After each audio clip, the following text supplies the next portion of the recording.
Dami yata kalakal ngayon. Matumal. Tumal ba? Video. Magandang hapon po. Dito yung ating mga kaibigan. Taga saan ba kayo?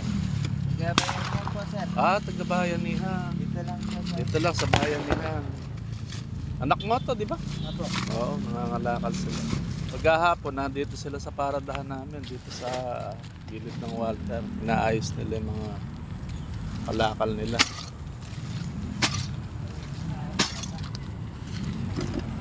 Yan. Medyo matumal daw, sabi ni Kuyang. Kailan nyo dadalhin sa junk shop yan?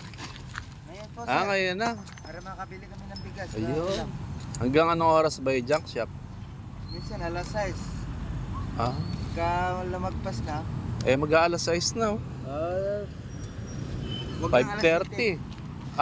Iniintay kayo doon. Kilala naman kayo. Saan dinadala yan? Dito po. Mapulig. Kay Mampulig. Yan, mga idol. Ganito sila. Magtantang tayo para mabuhay. Okay, salamat.